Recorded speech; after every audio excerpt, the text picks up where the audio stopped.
Hi everybody, Dr. Aviva here, and welcome to Facebook Live. Today we're going to be celebrating, if you call it that, World Thyroid Day, which is tomorrow, May 25th. And given that it's Memorial Day weekend, I thought we would do it on a Thursday when everyone's still in town in case you have travel plans for the weekend. I hope you have something wonderful up ahead for you. And before we dive into our conversation for today, I want to welcome you to the first new Facebook Live. For those of you who have followed me on Facebook Live in the past, you know that I have horrible internet at home because I live way out in the country. So every time I did a Facebook Live, including in the winter when there was 3 and 4 feet of snow on the ground, I went into town where a friend of mine who owns a cafe would let me use his cafe at night. But exciting news! 2 weeks ago, we got real internet in my house. So I am speaking to you from my office. I can give you a wee little tour. This is my home office, and where all the writing, course content creation, and magic happens. So, welcome to my home in the Berkshires. It's a pleasure to be back with you. And now that we have regular internet, real internet, we are going to have a regular office hours with Dr. Aviva. We're going to do, I think, a tea and talk Tuesdays in the evenings, and then occasionally we'll just do something fun and impromptu like this, where I just hop on and share something exciting or wonderful that I want you to know about. And I'm really excited to be here with you for today. So another new thing that we're going to be doing, which I'm thrilled about, is a special little Adrenal Thyroid Revolution celebration, which we're going to start today in honor of World Thyroid Day. So I'm going to read it to you. What we're doing is encouraging readers to do Amazon book reviews. And the reason for that is, I know how many of you love the book, but what we want to do is create a true thyroid and adrenal revolution where women have the tools they need to take back their health. I mean, think about it. There shouldn't be a World Thyroid Day because there shouldn't be enough thyroid disease that we need a World Thyroid Day. But the reality is there is enough thyroid disease. At least 30 million individuals in the United States alone struggling with a thyroid problem. 90% or more are women, and those are the people who are diagnosed. We suspect that it may be as many as 50% more individuals, again, mostly women, some men, walking around feeling tired, unable to lose weight, struggling with weight around their middle, not feeling their best, having brain fog, and living with an autoimmune condition that they're completely undiagnosed with. And many of you know the struggle that women face in trying to get an Hashimoto's or thyroid diagnosis. Women can go for years. Statistically, for autoimmune disease, women go 4.5 years, so 4.5 years before they get a diagnosis, often seeing as many as 4 or 5 doctors before they get a diagnosis. And get this, 45% of women who seek a diagnosis because of fatigue, weight, and other symptoms related to autoimmune disease, including Hashimoto's, are told or treated as if the diagnosis is all in their head. And this is medically documented statistics. So I need your help getting the word out. And what I'm asking you to do is, if you have read the Adrenal Thyroid Revolution, please drop a review on Amazon. The way to do that is you log into your account on Amazon, you head to the Adrenal Thyroid Revolution, just type Adrenal Thyroid Revolution in the search bar, it'll come to the page with my book, scroll down to customer reviews and click write a customer review. If you love the book, please enter a 5-star rating and share, even in a sentence, how the Adrenal Thyroid Revolution inspired you, transformed your health, or changed your life. And even if you've gotten a copy of the book in the past, and read it a long time ago when it first came out, or even if you've purchased it somewhere else, not on Amazon, you can still write an Amazon review.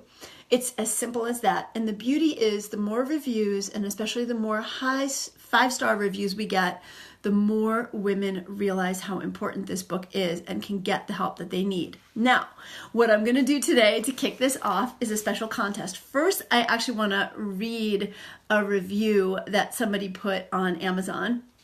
This is from someone named Carrie. And she said, "This book is fantastic. It is packed with great information, inspirational quotes, and a doable plan to reclaim your health. We live in a high-stress, always-on world. This takes its toll on our health with dysfunction in our adrenals and thyroid. Modern medicine oftentimes treats the symptoms without getting to the root cause and doesn't connect the dots, leaving patients feeling like it's all in their head. Dr. Romm connects these dots in an inspiring, empowering way. For this, I thank her." So thank you so much, Carrie, for sharing your kind words and for leaving this beautiful review on Amazon. What I'd like to do for this little contest is, for those of you who are here today, if you leave a review on Amazon, if it's a 5-star review, and I always want everyone to be honest, please make sure you've read the book, and if you feel like it's a 5-star review, give a 5-star review. Once you leave a review, Amazon will take a minute to review it, and then they'll let you know when your review has been approved. Once your review is approved, get a screenshot of it and email it to support@avivaromm.com. support@avivaromm.com, and put Amazon review in your subject line. 3 days from now, we're going to do a random selection, and we're going to pick 3 of you to send a signed copy of my book to. So I will sign it personally and write a little something to you, and then you can keep the signed copy and give your purchased copy perhaps to a friend or relative who you think will be benefited by the book. So thank you for that. I'll repeat this at the end, and I'll put the instructions below in a comment when we're done, unless one of my wonderful team members, Jessica or Tracy, is listening in, and then they can put the instructions there for you.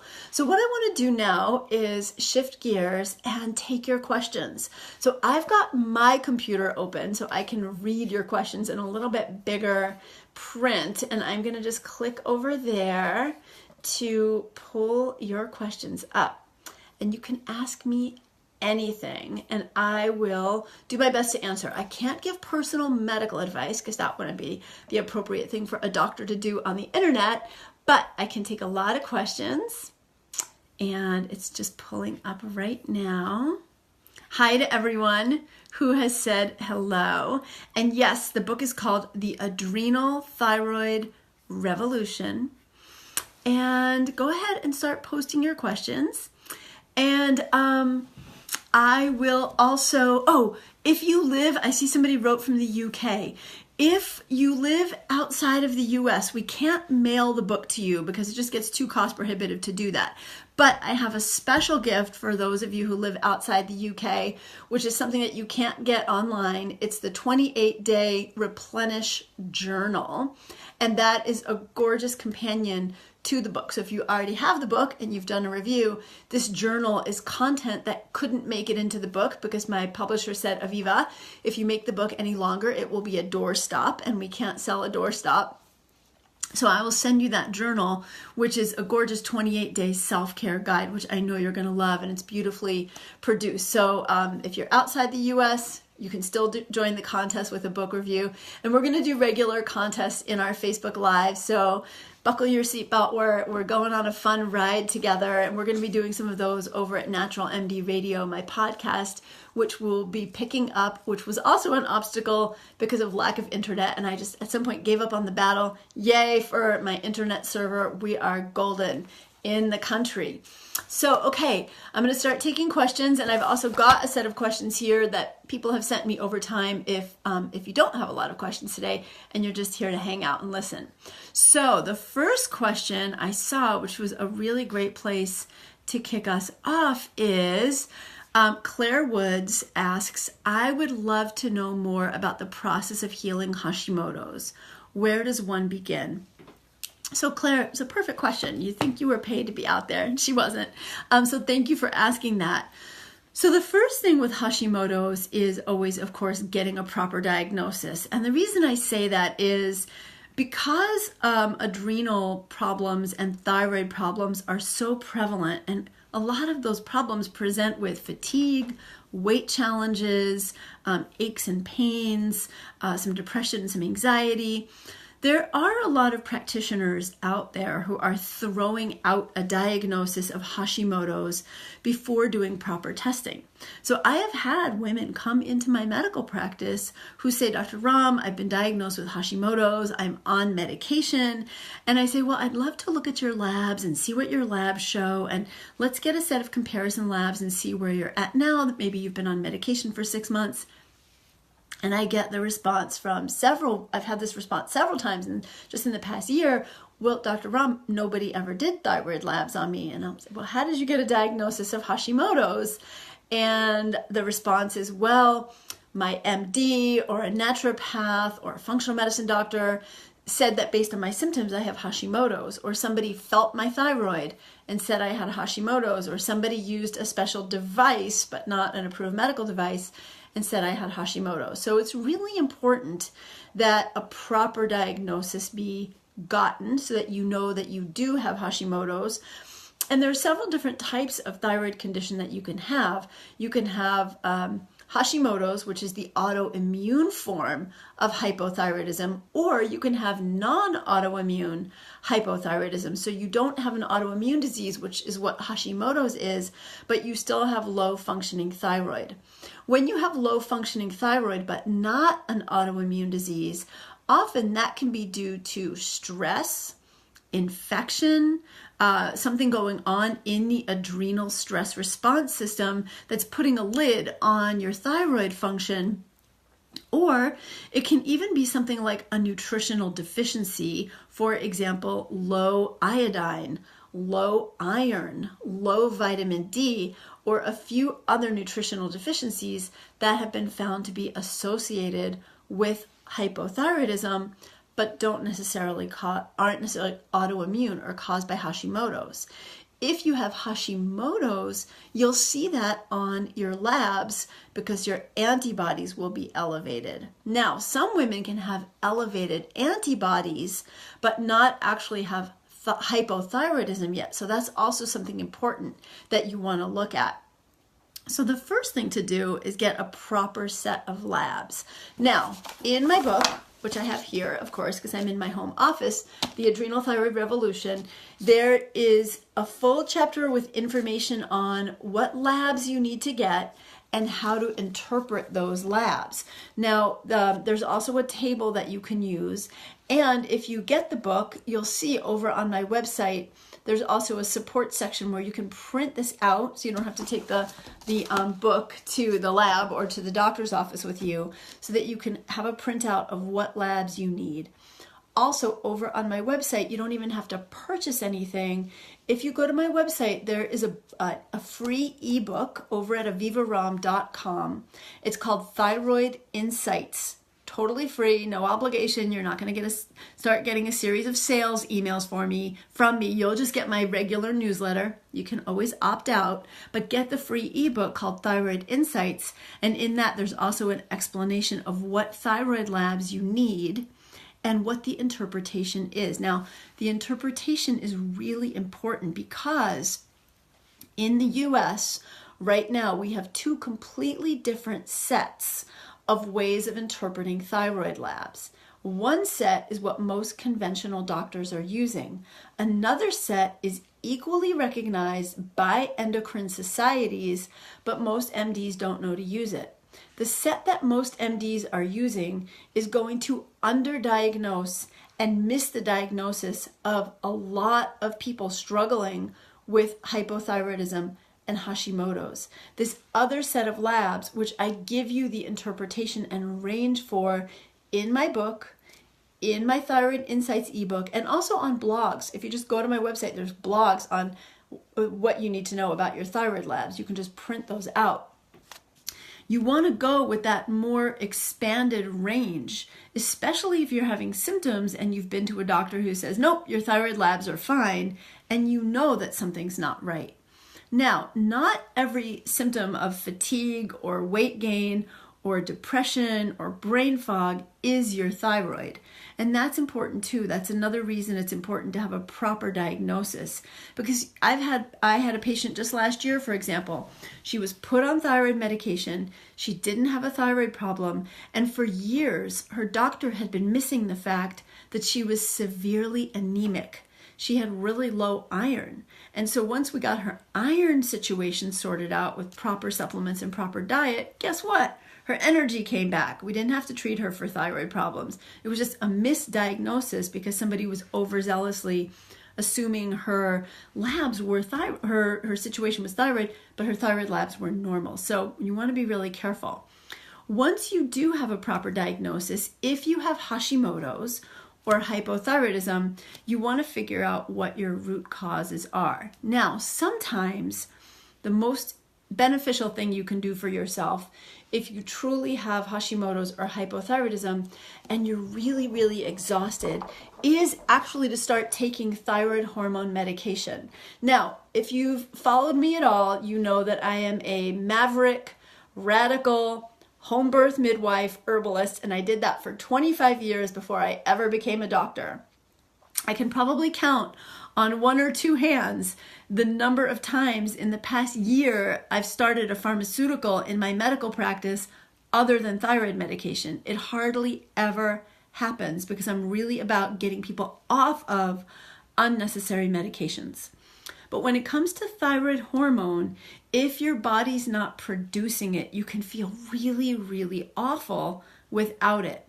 And so depending on what your thyroid labs come back looking like and how badly you feel, you might actually want to start a low dose or moderate dose of thyroid medication just to get you feeling better. Because if you're really wiped out, it might be just too hard to start exercising or making dietary changes. I mean, if you're just so low energy that it's hard to even get up in the morning, I know how hard that can be from working with woman after woman in that situation. Sometimes giving yourself that little spark plug, ignition with the thyroid medication can give you the energy you need to get to the other side. If you're only feeling a wee bit, tired, you're gaining a little weight, but it's not like, 30 pounds, maybe you've gained 5 pounds or so, but you feel like you have the energy to make lifestyle changes without starting medication, and assuming that your labs aren't too far out of range, then you can actually start digging into what the root causes are. Root causes are the underlying factors that lead to changes in our body that can cause inflammation, autoimmune disease, fatigue, and other symptoms associated with hypothyroidism and Hashimoto's. The 5 root causes that are the most important to pay attention to for thyroid disorders are what's going on with your diet. That means, are you getting the nutrients that you need to support your thyroid health? And are you getting exposure to foods that might either be toxins for the thyroid or that might be causing you inflammation personally? So things that are toxic to the thyroid could be things like fluoridated water, if you're getting heavily fluoridated water, or if you're getting foods that have a lot of environmental toxins in them. So herbicides, pesticides, things like BPA or BPS, which is now more common in plastics, these are all examples of things that our food brings to us inadvertently, but that can be directly damaging to the thyroid. They're called endocrine disruptors, and they can disrupt the endocrine glands, of which the thyroid is one of them. The other thing is that food triggers, so if you're sensitive to gluten, dairy, if you get artificial sweetener, 1 week of artificial sweeteners in 2 different studies has been shown to directly damage the thyroid and inhibit thyroid function. All of those are things that you want to evaluate for, and the quickest way to do that is through an elimination diet. Again, you can learn how to do that over on my website without purchasing anything, or you can get a copy of the book which walks you through a 4-week elimination diet to help you identify if and what food triggers might be a problem for you. Now, food triggers bring us to the next root cause, still answering Claire's question, which is your gut health.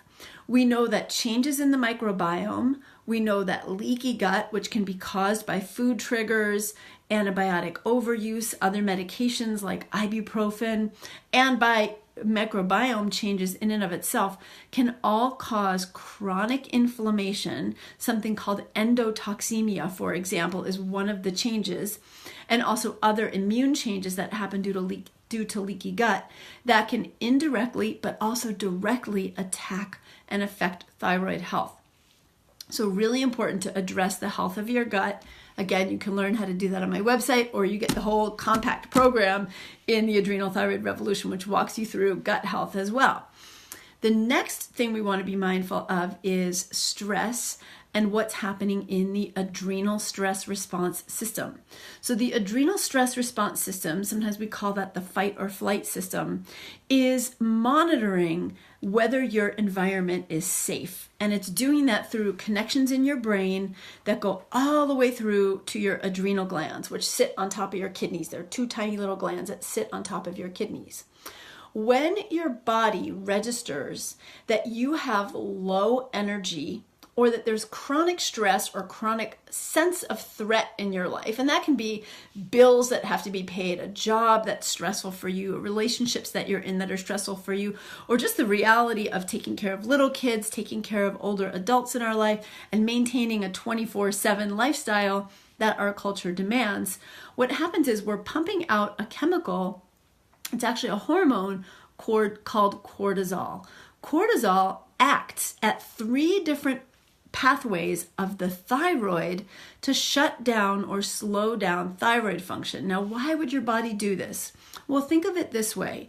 If your adrenals are like a circuit breaker and your thyroid is like your metabolic center, where it's like your thermostat burning energy, if your brain senses that you're in an energy crisis, you just don't have enough energy, you're wiped out, you're exhausted, you're overwhelmed, you're burning the candle at both ends, your brain sends out more cortisol. Cortisol trips the circuit breaker. It says, this lady does not have extra energy to spend. She's got too many things plugged into this circuit. Boom. Think about when you've got too many things plugged in your house. You plug that one last thing and you plug in the blow dryer and you blow out the circuit breaker. Your body's trying to do the same thing. It's trying to keep you from overloading your circuits. The way it does that is by dialing back how much energy you're spending. It's your thyroid that determines how much energy you're spending. So it's your body trying to protect you from overwhelm and overload. The answer to that is to learn to start to hit the pause button more and do more repair and more replenishing. Okay, so that's 3 of the 5 root causes. Another root cause is looking at our body's detoxification pathways.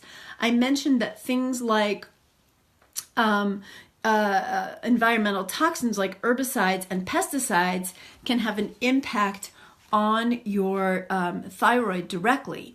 But also your body has to break those toxins down.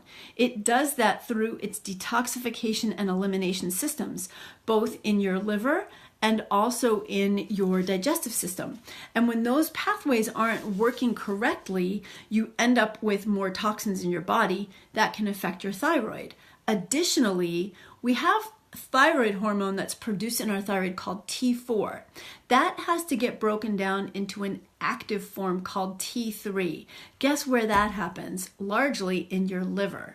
So if your liver, which is also where most of your detoxification happens, isn't working optimally, you can produce enough thyroid hormone in your thyroid, but your body's not getting enough that it can use because it's not getting the active kind. So you want to make sure your detoxification systems are in order. And the 5th pathway that we want to look at for the 5th root cause is your immune system. Hashimoto's is an autoimmune condition. And even if it's not Hashimoto's, if it's thyroiditis, but not Hashimoto's, if it's not autoimmune, it's still chronic inflammation. So we want to heal and the immune system, reset the immune system. And there are many ways to do that. Our gut is involved, our diet is involved, our adrenal stress response is involved, whether we get enough sleep is involved. And so you want to walk through those different pathways to see what your root causes are. So how do you do all that? Well, there are a few different ways. One is obviously grab the book. 100% why I wrote the book was because I was seeing so many women in my practice who were struggling with thyroid problems. It was actually shocking. And not just thyroid problems, but other autoimmune problems. So the book is relevant whether you have Hashimoto's, rheumatoid arthritis, Sjogren's, and other autoimmune diseases like Crohn's or IBD, and or ulcerative colitis, but it's targeted toward thyroid and Hashimoto's. It's also relevant if you don't have autoimmune disease, but just have thyroid and adrenal, if you're feeling like you're overwhelmed a lot in your life or tired.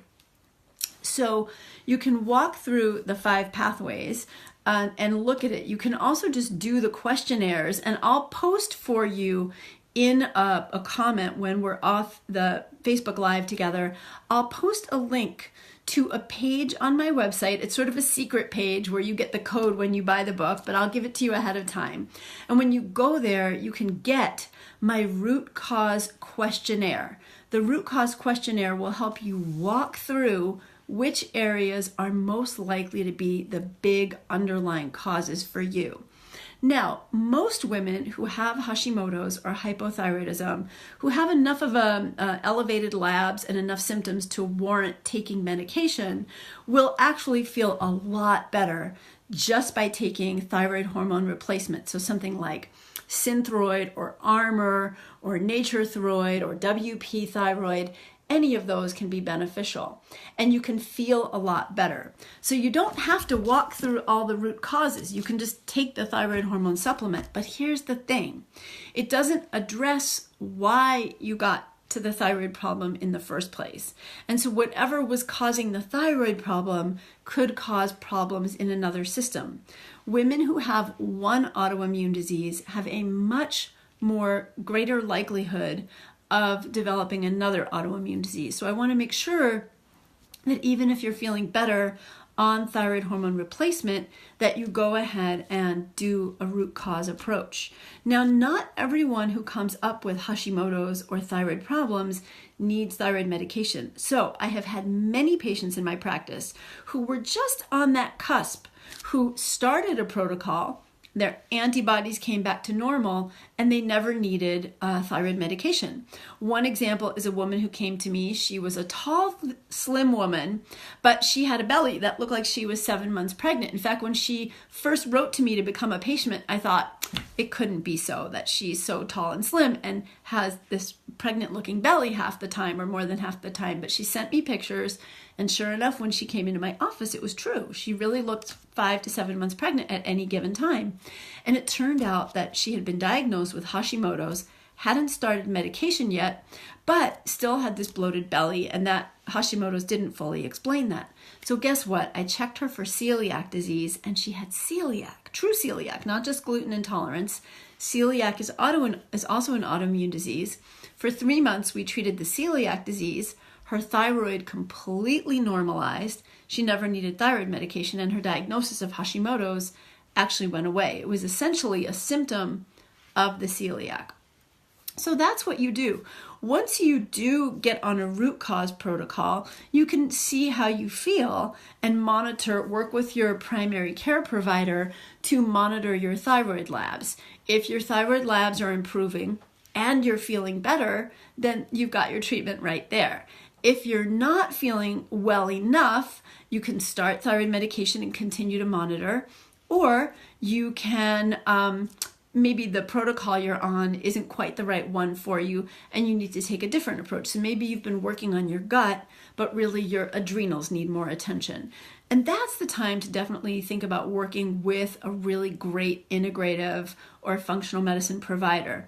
Nurse practitioner, naturopath, medical doctor, nutritionist, etc., who can help guide you if you do the protocol in the book, for example, and you're still symptomatic or your labs haven't quite normalized, someone who can guide you individually. So I hope that answers a lot of questions for a lot of you. And Claire, I hope that answers what was such an important first question, which is, you've been diagnosed, what do you do? So summary, make sure you have Hashimoto's or hypothyroidism before you assume that's what it is. Grab the questionnaires from the link that I'm going to post in the comments section. See what root cause area may be the most pressing for you. And usually there's several. For many women, it's all 5. For some women, it's 2 or 3, and 1 stands out because you get the highest score in that area. Consider grabbing a copy of the Adrenal Thyroid Revolution and working through the program, or just download lots of blogs on my website and work your way through that way. We also have a program called the Adrenal Thyroid Solution. Right now, as of when this is live, we've just come through that program, but we're going to offer that regularly as well. So if you opt in for anything on my website free, like the Thyroid Insights, you'll be on my mailing list and you'll become apprised, or just hang out on my Facebook page regularly. We'll let you know when we're going to run that program next. All right, so next question. Let's see, and I'm only going to take ones today that are relevant specifically to thyroid, since we're celebrating, so to speak, World Thyroid Day. We're honoring World Thyroid Day and all of you who are struggling with a thyroid problem. So several of you have asked Susan Pierce, Jess Knowlton, and thank you for those of you who have gotten the book. I hope it really is just a great supportive guide for you. Epstein-Barr virus. So Epstein-Barr is a virus in the chickenpox and herpes virus family, and it has been associated, clear medical literature, with a number of autoimmune diseases, including lupus, MS, and IBD, inflammatory bowel disease. The association is less clear between Hashimoto's and Epstein-Barr virus. So you might see bloggers who say there's absolutely Epstein-Barr virus definitely causes Hashimoto's. We can't say that from a medical statistics perspective. But what I can tell you is, from my own medical practice, I've had many, many patients who have come in with symptoms of thyroid dysfunction, so fatigue, joint aches and pains, brain fog, just not feeling well, who have tested positive for Hashimoto's and at the same time have tested positive for Epstein-Barr virus. There are a number of things that can happen when you have a virus that can cause thyroid disorder and can cause other autoimmune disease. There's a phenomenon called molecular mimicry, where a molecule on the virus looks like part of the body's cells. So sometimes proteins on a virus look like proteins in your body's tissue. So it can look like a joint protein, it can look like a thyroid protein. And what happens is the body is busy attacking the protein to attack the virus. It accidentally attacks your own organ or tissue as well. So it's killing off the virus, but it's also knocking off some of your body's tissue. So that's one of the ways that we know that infections can lead to autoimmune disease. Another thing is called bystander effect. And it's a situation where when the body is trying, let's say the virus actually gets into the thyroid, the body is actually trying to kill off the virus in the thyroid, and it's also killing off some of the adjacent cells as well. So it's sort of an innocent bystander is getting taken out at the same time as the infection is. And then sometimes the infection itself can have a direct effect on the body's tissue. So it's causing inflammation or it's directly attacking the tissue. So what we want to do with Epstein-Barr virus is, first of all, see if it's present. A lot of people overdiagnose Epstein-Barr virus. By the time most of us are about 10 years old, we've been exposed to Epstein-Barr virus. So most of us, if we test, will test positive for it. But if we get a lab panel, that lab panel is very specific. It can tell you if the infection is old, recent, or current. If it's old, it's probably not causing a new thyroid infection. Now, if you had Epstein-Barr, like I have a patient who got mono, which is what the Epstein-Barr virus also causes. She got mono when she was 9 years old, very severe case. Her older brother had it, she developed it. And then when she was 10 years old, she developed severe Hashimoto's. In that case, there probably was the Epstein-Barr virus when she was a kid caused it. But if you had mono when you were in, let's say, 9th grade, and now you're 45 and developing Epstein-Barr virus, developing Hashimoto's, if that Epstein-Barr virus is dormant, it's not currently or recently active, that's probably not what was causing the current Hashimoto's. But if you get tested and it is a recent or current infection, which your labs can show you, if you go over to my website or have a look at the Adrenal Thyroid Revolution, you'll find information showing you what those labs look like when they are current versus old.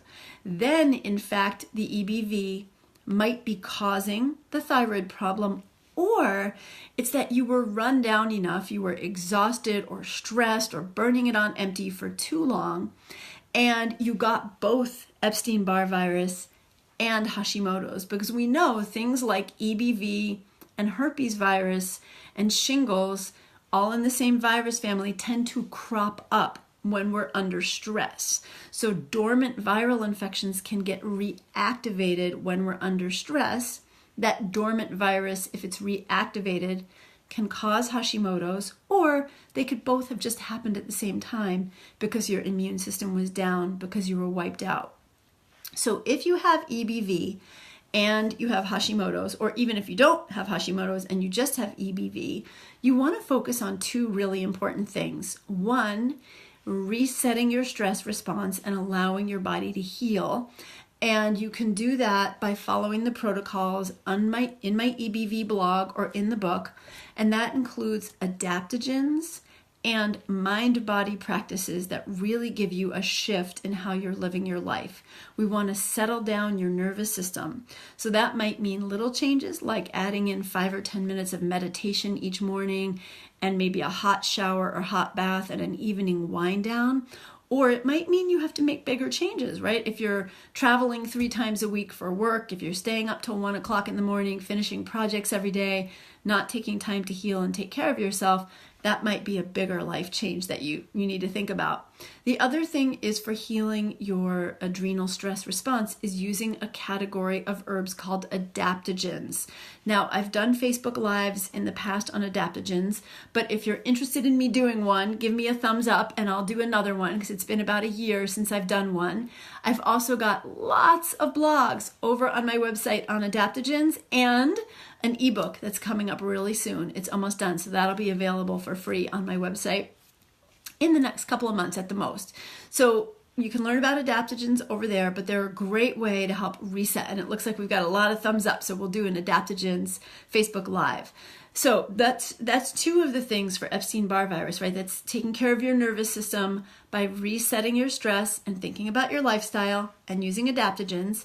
And then the other thing to do is to actually use specific herbs and nutrients that can help support your immune system. And I talk about those over on my website. But antivirals like St. John's wort, olive leaf, some of the adaptogens, things like zinc and L-lysine that can help with those viruses and help reset. Medicinal mushrooms, those are a great one because they help with your immune system. They're antiviral and they're adaptogens. So those are some of the things you can do if you have EBV. All right, I'm going to get to a couple more questions here because I know time goes really fast. Let's see.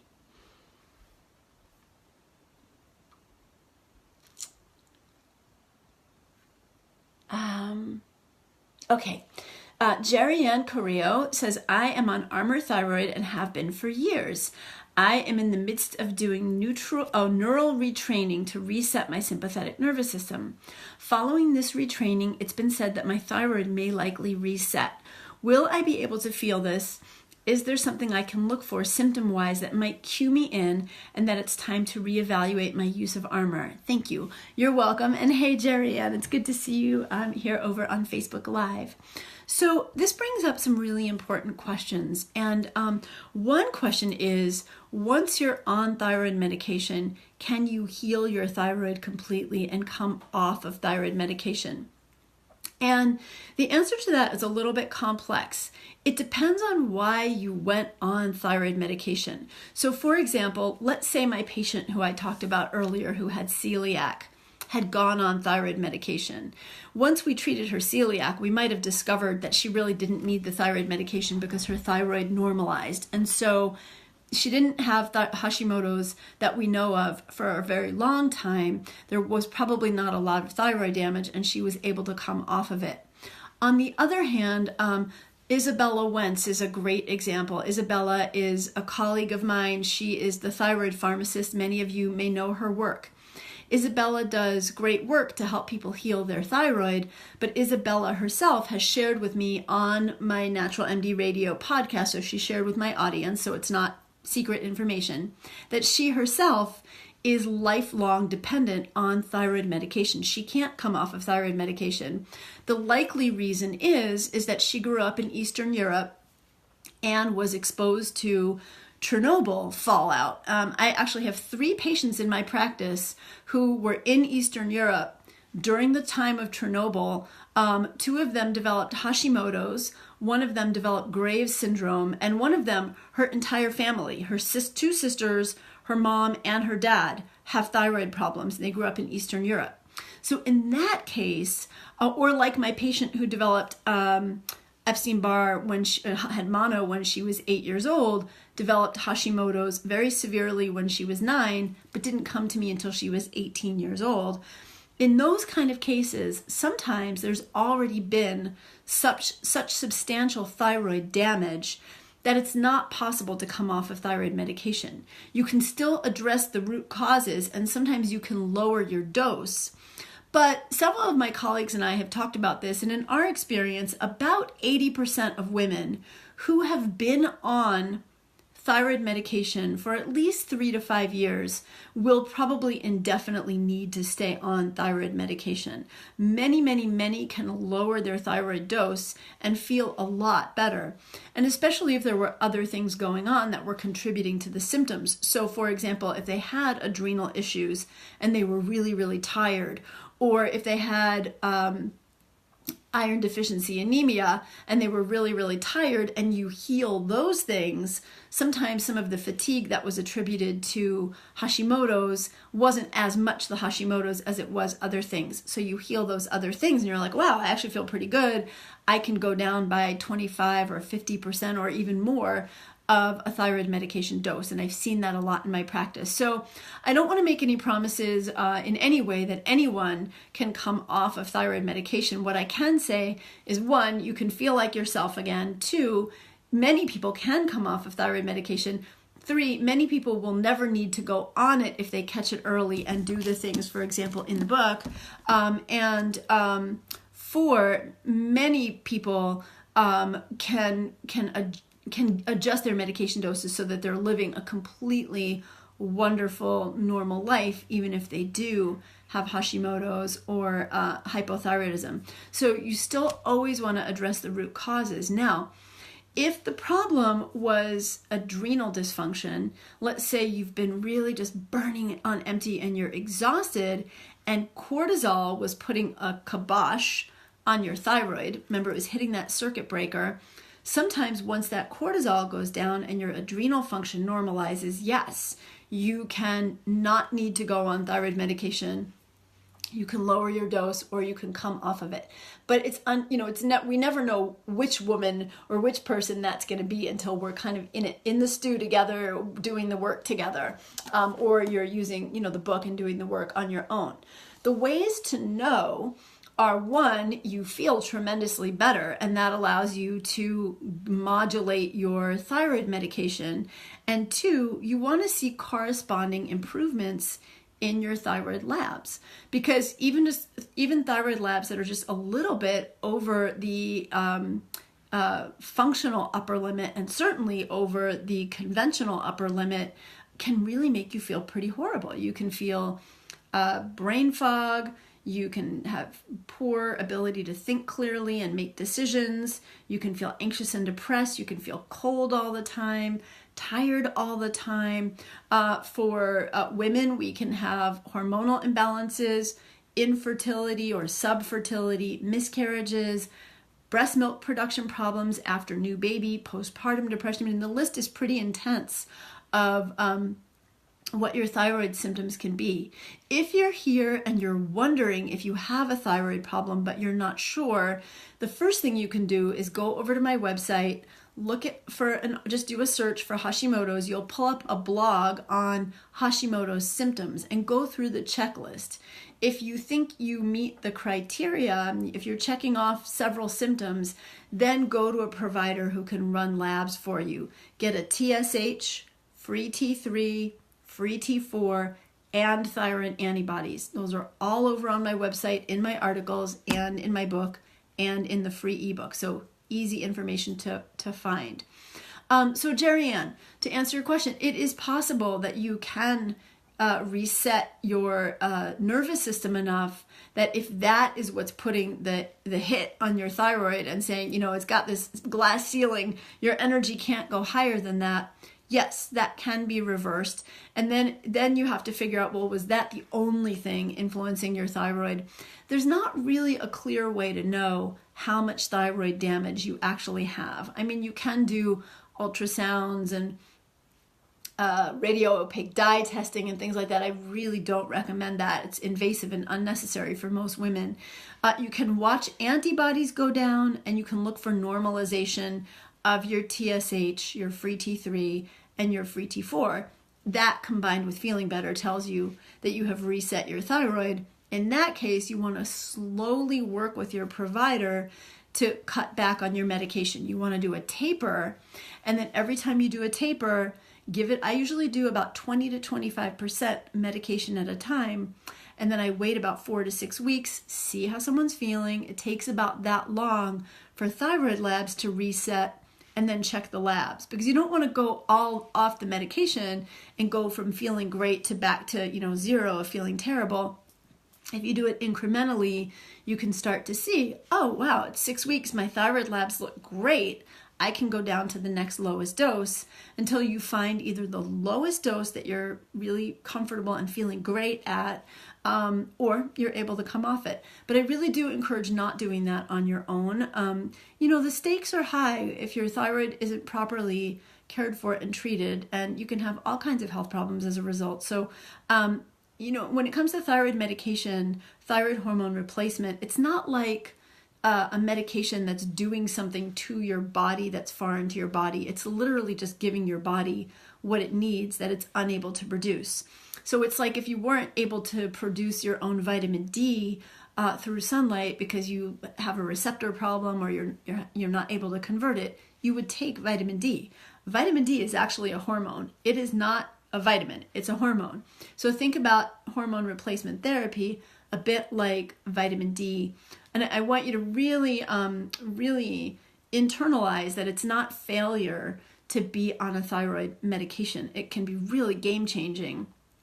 And, I also really want to emphasize that there are so many influences happening in our environment. And it's so easy, especially in the world of self-care, to think that there's always something more or better that you should or could be doing. You should be eating even better and restricting even more and sleeping even more and meditating 1,000 hours a day and, all these things that you can control and are in your wheelhouse to have some influence over.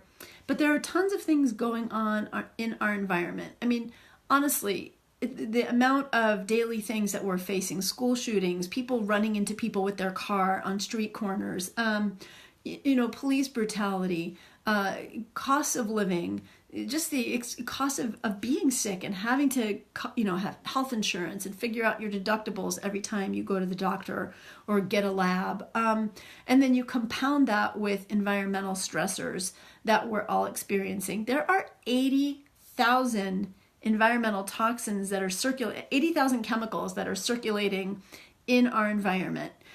In all of the time since the 1970s, that the Environmental Protection Agency has been in existence, they have taken about 200 chemicals off the market out of 80,000. I mean, we're really exposed to these things all the time. And we can control them some with the cosmetics we use, the body products we use, et cetera, but they're still out there and they still get into our homes and they still get into our bodies. Similarly, you had no control over whether you were born vaginally or born by C-section, or whether you got 10 rounds of antibiotics by the time you were 4 years old for ear infections. And all these things have a cumulative impact on our health. So I really want you to take to heart, or at least I hope you will take to heart, not to blame yourself or think, what did I do wrong that I have a thyroid problem, that I have Hashimoto's? This is not your fault. Are there things that you can do about it? Hopefully lots of things that will just completely be a game changer for you. But I really want to emphasize that I have so many women who come in and sit down in my office for a first visit and start crying and saying, Dr. Romm, I don't know what I did wrong. And you didn't do anything wrong. And also, Maya Angelou says, when we know better, we do better. So maybe you have been using artificial sweeteners because nobody ever told you those were hazardous to your health. But we do know that studies unequivocally show that several artificial sweeteners just taken for 1 week can shut down thyroid function. So when you know better, you do better. So again, no kicking yourself for what you were doing. Even when you started this Facebook Live today, if you've learned something new and you make that change, great, you shift it going forward. And again, there's no blame, there's no failure in being on a thyroid hormone replacement. Sometimes it's just where you're at in your life and it's what you need, and it may be your friend for your whole life, and that's okay. And it's one of those things that we're grateful for modern medicine, and then we do the things that we can, like in the book or things you can find on my website, to prevent further damage in your body and to do as much as you can to undo any damage that happened before you even knew it was happening. All right, so I'm going to take a couple more questions, or a few more. Let's see what we've got here. In my book, Jess Knowlton is asking, and I'm not sure what you're referring to. It may be the supplements I'm talking about.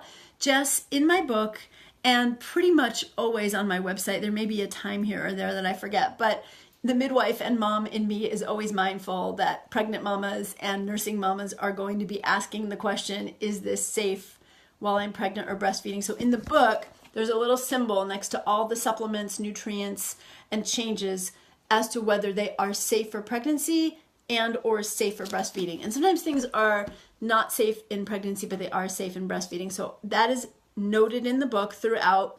And most of my articles on my website note that. And if not, you can always email me at support@avivaromm.com. That email will get directly to me, and we'll make those changes on the website, and we'll get back to you with that question. So many of the things I talk about are, but some aren't. So it's a great question.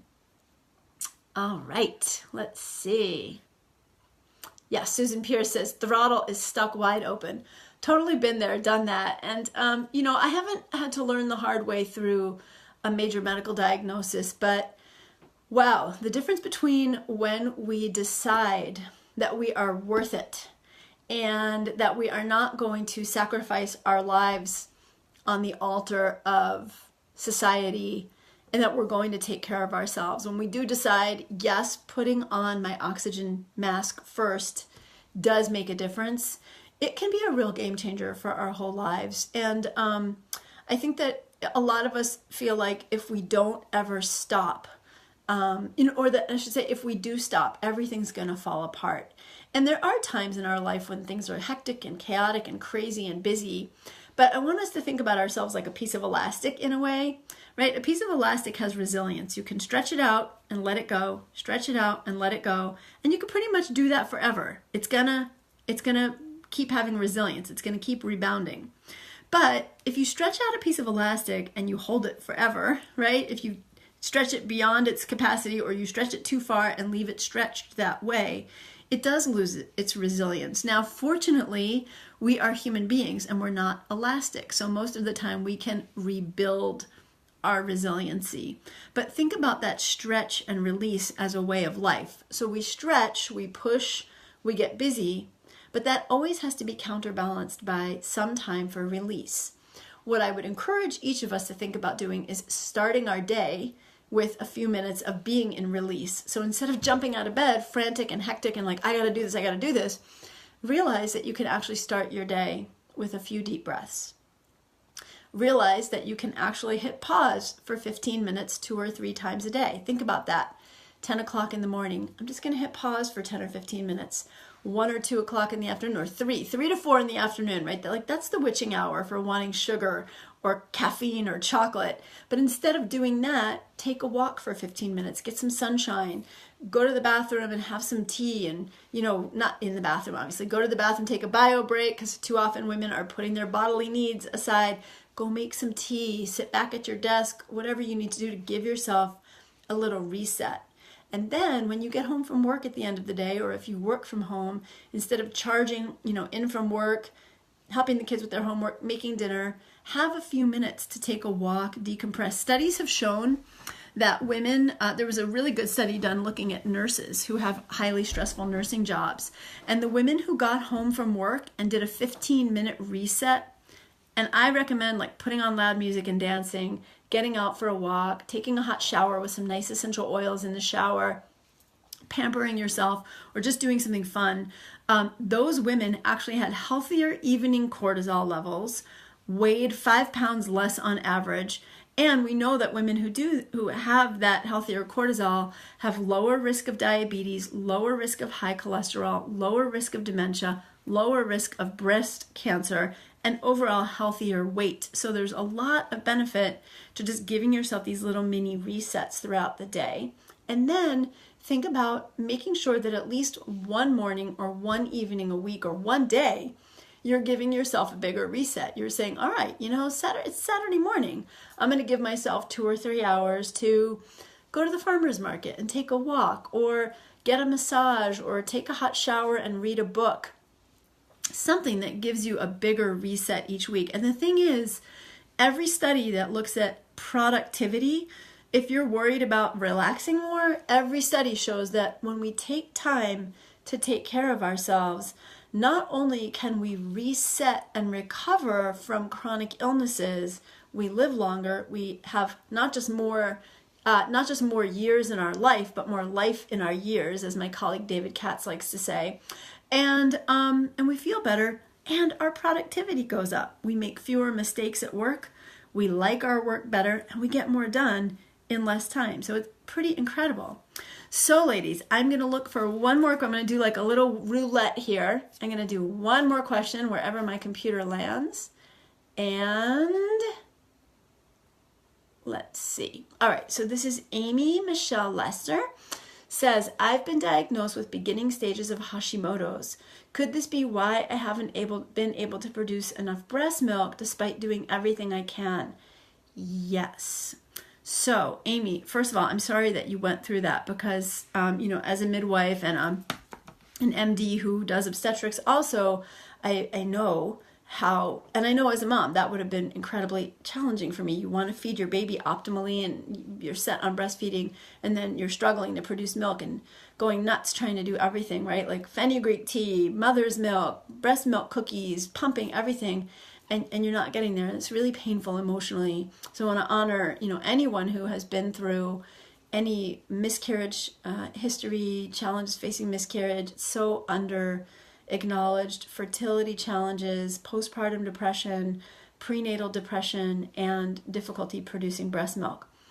All of those can be caused by slow thyroid function. Now, they can be caused by other things as well, but it's critically underdiagnosed. One study I read recently said that over 60% of women, it's expected, have a missed diagnosis of low functioning thyroid that could have been picked up during pregnancy had the right testing been done and didn't get picked up. Women with low functioning thyroid during pregnancy are at risk for both postpartum depression, lifelong thyroid problems, and low breast milk production. So in my medical practice, whenever I have somebody who comes to me who's planning to get pregnant anytime in the next year, if they're trying to conceive and have had difficulty, have had a history of miscarriages, have had postpartum depression, or have had trouble producing breast milk, I always run a full panel of thyroid testing. And I also test all my pregnant mamas that I work with in my practice in the first trimester for thyroid antibodies, especially the TPO, the anti-TPO or thyroid peroxidase antibody. So for those of you, I don't have an article yet, although we have one in the queue for the editorial calendar for this year on Hashimoto's and miscarriage and on Hashimoto's and breast milk production. I do have one Natural MD radio and blog on thyroid in pregnancy, and I have one on thyroid and postpartum. And those are both relevant. It'll tell you what labs you need and what things that you can do, both in terms of thyroid hormone and in terms of supplements that are safe during pregnancy and while you're breastfeeding for reducing antibodies and helping to heal thyroid function. So take a look at those, and we will have, I'd love to see just hearts or thumbs up for those of you who would specifically like a talk on thyroid and reproductive health. Again, I did one some time ago, but happy to do another one, Facebook Live on, pregnancy, trying to conceive, postpartum, any of those topics. We can do a number of different ones. Okay, so we'll get those in the list of things to do as well. So ladies, it is so great to be back with you, and a delight for me to be here sharing my home office with you, and also to know that I've got internet now, real internet, right? I have joined the 21st century, enough internet to do events from home, which means we're going to have them not every single week, because I'm good at trying to keep my own pause button hit when I need to, but most every week. And we'll announce the day and time for you. And we'll do some during the day for those of you, daytime's a better time. And remember, they always live on my Facebook page. So you can find them over at my Facebook page where we are now if you want to go back and rewatch. And we'll start getting them up onto YouTube as well, so they're easy to find. So just a quick reminder, for those of you who joined late, we're doing something new, and that is a weekly adrenal thyroid Amazon review of the week. So every week we're going to go onto Amazon and we're going to post a book review for the Adrenal Thyroid Revolution over on my Facebook page, just to thank those of you who do those reviews for doing them. And today we have a special contest. Tomorrow is it's World Thyroid Day. My goal is that we don't need World Thyroid Day anymore, because we've gotten so many women feeling great, or we're putting a stop to so many women developing thyroid problems. But what we're doing is a special giveaway. We are going to collect Amazon 5-star reviews for the next 3 days. When you do your Amazon 5-star review, get a screenshot and email it to support@avivaromm.com. In 3 days, we're going to do a random selection for 3 of you, and we'll do, you'll get an email back with a signed, if you've won, we'll get your address for a signed copy of the Adrenal Thyroid Revolution signed by me. And that's for people who live in the U.S. If you live outside the U.S., we still have a special gift for you, but we can't mail the book to you, so we have something special that we'll email to you. And I'll post the instructions for how to do an Amazon review and a bunch of the links that I've mentioned for different articles and so forth, and how to get the root cause questionnaire under this Facebook Live, so you have access to all of that information. I hope you've enjoyed this. Thank you for joining me if it's lunchtime where you are. Thank you for joining me during your lunch break. If it's morning time where you are, happy morning to you. And if it's late in the day, have a good evening, and I'll see you soon on Facebook Live. Bye, everybody.